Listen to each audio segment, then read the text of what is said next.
In this video, we're going to go over the exact methods to recover a sagging car roof lining. So we're going to start by showing you how to clean up the board. You can use just a straw brush or a nylon brush and also an orbital nylon brush as well to speed up the process. But when it comes to the power tools, just test it out on your board first, because not all headlining boards are strong enough to withstand aggressive rubbing, and you can actually damage the board itself. So with the overalls on and some chemical gloves, we've got the respirator on as well. That way we don't get all the dust floating around on our clothes and into our lungs. We can either just use the straw brush and the nylon brush, or we just go ahead and clean it up with the powered tool. This board came out of a Mitsubishi 380, and they're actually quite a strong board, so we can get away with using this tool. And you just go ahead and just brush it all down. The little attachment we're using on the drill is like a bit of a cone piece, but you can get more of a flat surface as well. We just prefer this one so you can get into a bit more tighter angles up around the front, grab handles, and all the recesses in the actual board itself. But that's why the hand tools do come in handy as well, because you can maintain the amount of pressure that you put on as well. But using this device actually speeds up the process, so we thought we'll just show you guys. It's not 100% needed, but it's worth a shot if you're doing a mass production every day and you want to speed up the process a bit. Just know your tolerance of what you can get away with. So the boards that we've found that the powered tools kind of can eat into the board really fast would be the Ford Falcon EA models. The boards seem to be very fragile, and if you aggressively rub into the board, you're going to rip up the surface. And also on some of the earlier Toyotas as well, the Toyota Corollas, they also had a board where you can chew into the board really fast. Some of the VR Statesmans, those boards were quite fragile as well. So if you were to use this approach, you'll end up digging straight into the board, and then you'll have this gouge out the board, which will cause an imperfection when you apply the brand new material. So to recover from that, you'd probably have to recover twice just to hide the imperfections, like a dual layer of foam, or potentially rebuild the board up with maybe some sort of fiberglass or filler, or otherwise just go to the wreckers and find yourself another donor board. So safe solution would be just to use the hand brushes. But if you can get away with just doing the power drill, it does definitely speed up the process. So if you want any of the links to the products that we're using today, as in like the glue and the fabric, we'll have all those links in the description of this video, and also pinned in the comment section on YouTube. And you should be able to find all the links there, because we do sell the glue that we're using today in the 500ml. We actually use it via the 20 litre canister, but it's the same product. And the fabrics as well, we've got 9 fabrics, and which are velours and flat knits, but we also have got a suede material coming soon as well. If you're finding this video very informative, make sure you do give it a thumbs up and subscribe to the channel if you would like to help us out and grow. And also maybe leave a comment below what your biggest takeaway was. So now with an air blower, we're just cleaning up the board and the work area, just to remove all that old foam that basically we've cleaned off. Because if you leave it on the floor, it's going to get stuck to your shoes, and you'll definitely know about it if you're doing it every day. It does get quite messy, and then we're just blowing it off, cleaning it up. Go ahead and maybe just use that straw brush after using the powered tools, just to clean it up a bit more. Sometimes you do miss bits and pieces, so we like to just make sure we haven't missed nothing, because a very clean surface is going to definitely help with adding the glue, because you don't want to be spraying glue to old foam. And then we just use that nylon brush to make sure all that dust comes off that's sitting on top of the board. Missing out on these exact steps can result in the glue not adhering to the board with the new material, so definitely make sure that you do remove off all the little fine pieces of old foam, the dust, and that's why we never forget to actually do this step right at the end, just to really get into that board and just remove all that fine dust. Pretty much that's why I recommend don't adding glue straight to the old material, trying to hope, in the hopes of holding up the sagging roof lining. You got to actually remove off that old foam that's deteriorated, and then start the full process, recovering brand new material, which is normally foam backed. All our headliner materials are foam backed with a stitching on the foam side to protect the foam layer, which allows you to basically stick down that material, and if you've made a mistake within the dry time of the glue, you can rip it back up and replace the material back onto the board. Where if you just buy, say, headlining material that doesn't have the foam back layer, you only get one shot at laying the material. And here is all the 9 materials that we do sell on the eBay page. So the top 3, number 1, 2 and 3 are velour materials. And then we've got number 4, 5, 6, 7, 8 and 9, which are flat knits.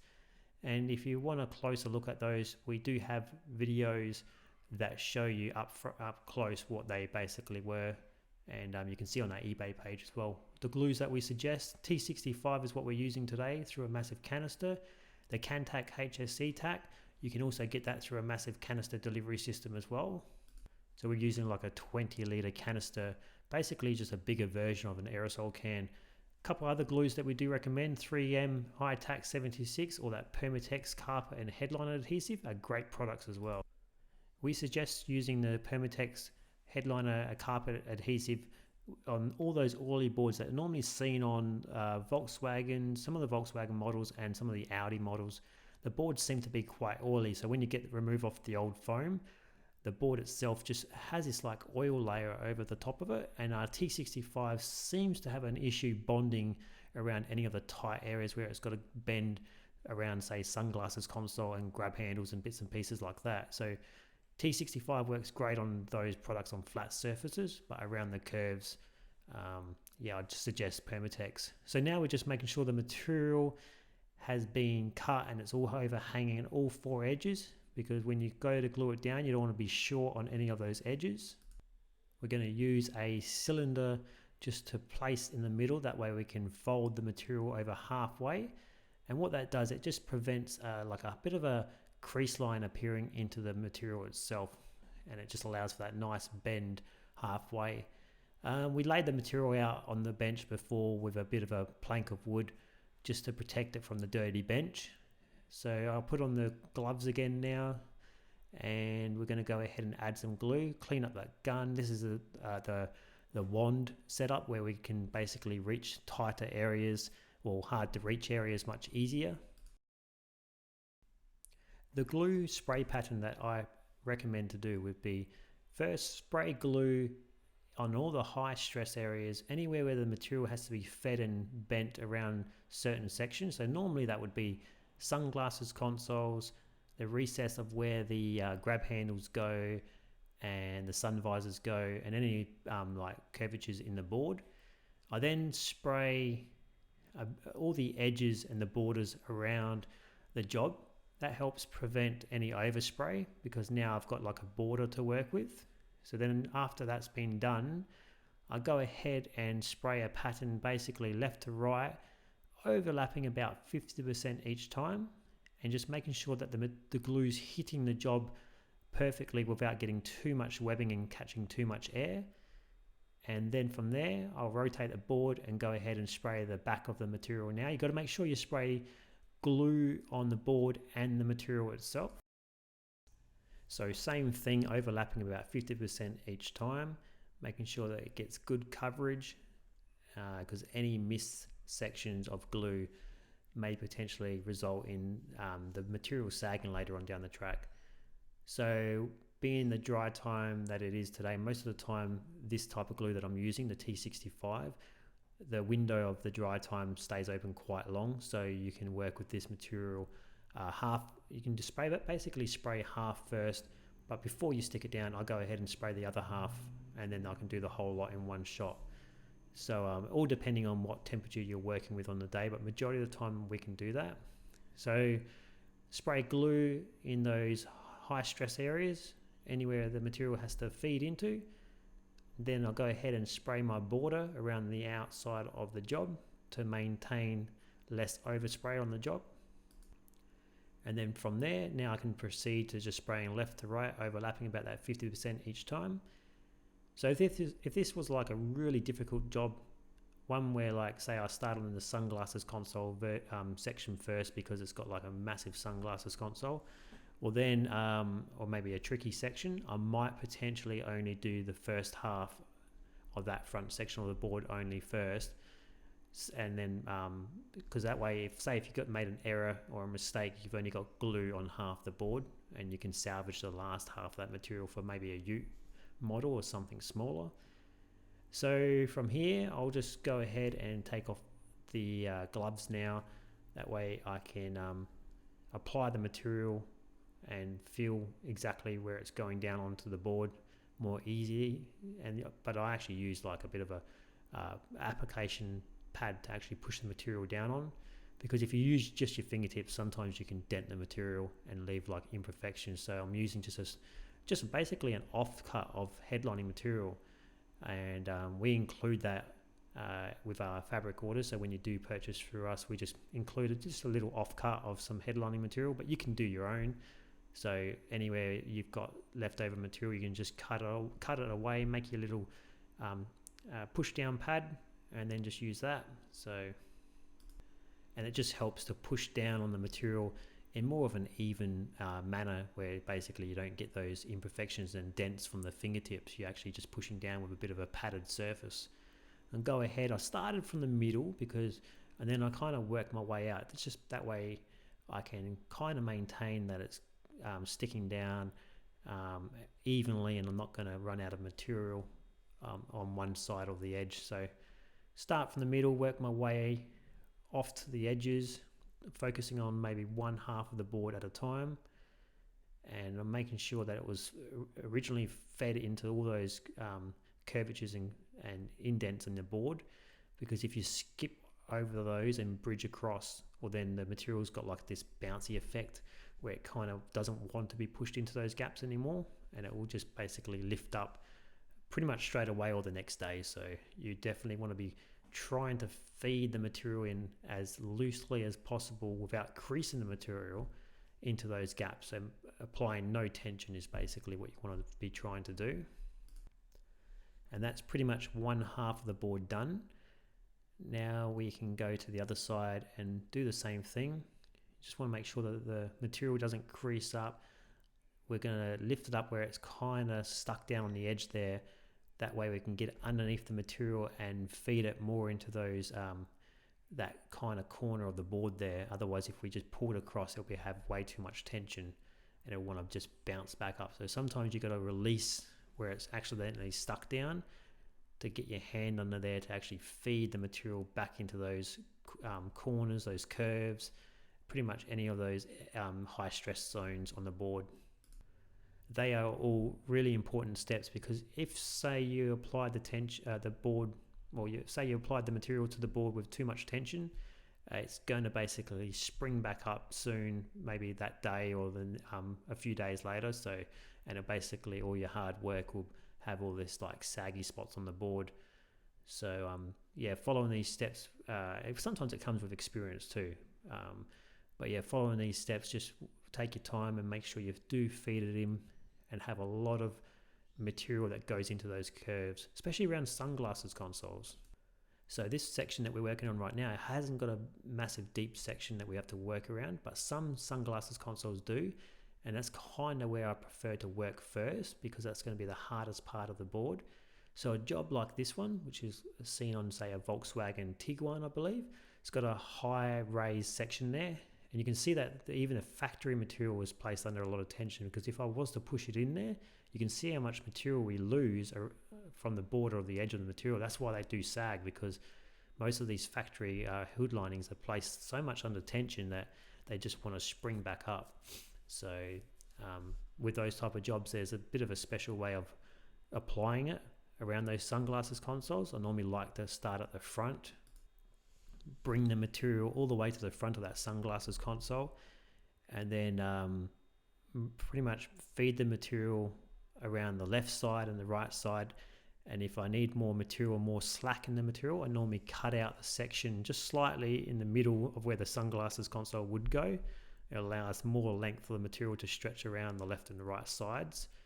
And yeah, basically it's kind of like you're just bringing in as much bulk of material into those, in around the sunglasses console itself, and just really trying to feed it in. And then from there, you work out your material to the edges. So doing all that without causing creases. That's why you kind of do need really good material to work with. And we only stock the best material that's available. So material that's really convenient to use, easy to apply, long lasting. So that's all the type of products that we have. So that's the headlining pretty much all completed on the visible side of the board, and then we're going to focus on wrapping the material around the edges. Now from factory they actually just trimmed it to the edges, and we do get a few comments on this channel where people might say, oh, don't wrap it around the edges. We never do that, but we pretty much always do that. So it's basically going to make it hold better to the board. It does give a cleaner finish, but obviously some headliner boards maybe might have an issue with wrapping the material around certain edges. So we'll just let you guys judge that for yourself on your particular job that you're working on. But for most jobs, to be honest, we wrap the material around all the edges, around all the cutouts, and it just allows for better hold, a cleaner finish, and looks better too. Because if your door seals were not tight and in good condition and the door seals are loose, you're going to see those cuts that you've made to the edge of the board. So really it's ideal to actually wrap around the edges of the job, to be honest. And also wrapping around material around the edges helps you get the board back in the car, because most of these headliner boards are quite sharp on the edges, and if you drag that along your interior of your car, you're going to cut into your interior. So that's why we lay blankets down on the removal and the reinstall stages of the headliner board, just to protect the interior. And by overlapping the material around the edges, that foam backed material, you're actually protecting the board, putting a bit of a pad over the sharp edges, and it's just going to help with the installation. So with overlapping the material, I spray glue on the fabric and also on the board itself, but the width of that spray pattern that I'm using, I can get the two in one shot. So I do that on all edges of this board. And I've got those two cylinders underneath the board as well, just to protect the fabric from collecting all the all that gunk on the workbench. So or you can just move it to a cleaner bench or a cleaner workspace, or just make sure it's all tidy using a good pair of scissors. And I'll just cut some relief marks around any of these little corners, just allow the material to bend around those areas. And I'm probably allowing maybe about an inch overhang, so nothing too extreme, and it's not going to get in the way of any of the grab handles or the plugs and stuff like that. So we're almost nearing completion now. So if you found this video helpful, make sure you do give it a thumbs up to help the algorithm on YouTube and get it viewed by a lot of people that also need this help on their applying the roof lining material to their job, just to help them out. There's not many videos going around showing the exact methods. A lot of the videos on the YouTube might be just showing you how to just add a bit of glue to try to glue it back up, the old material, but that's not going to work. The old material has lost its foam backing, most likely. It's turned orange and crumbly, so spraying glue onto that now, most likely the glue will just seep through the material, come through on the visible side, and you're just going to see a glue stain. And it's pretty much like you're spraying glue onto like sand or dirt really anyway, so it's not going to be a long lasting approach. Short-term solutions are just like drawing pins and staples, to be honest. So we flipped that bench up to a clean surface. That's the job pretty much done. We're going to go over now and make sure that it's all stuck down and tidied up and cleaned up as well. No stains or dust on the job, ready for installation. I'll go ahead now and cut out all the sections that needed to be cut out on this job. So that would be around the sun visor clips, the grab handles on this job as well. And just make sure you take your time here, because if you cut too much, it's going to be very hard to recover from. Sometimes if you've cut too much, you're either just going to have to put up with that cut that you've made, otherwise you'll just have to recover again. Using some cleaning agents, I like to use the orange agent or carpet and upholstery cleaner from Super Cheap Auto. They work pretty well, they don't leave those stains behind. And that pretty much brings us to the end. Hope you found this video content quite helpful, and we'll see you in the next video. Catch ya.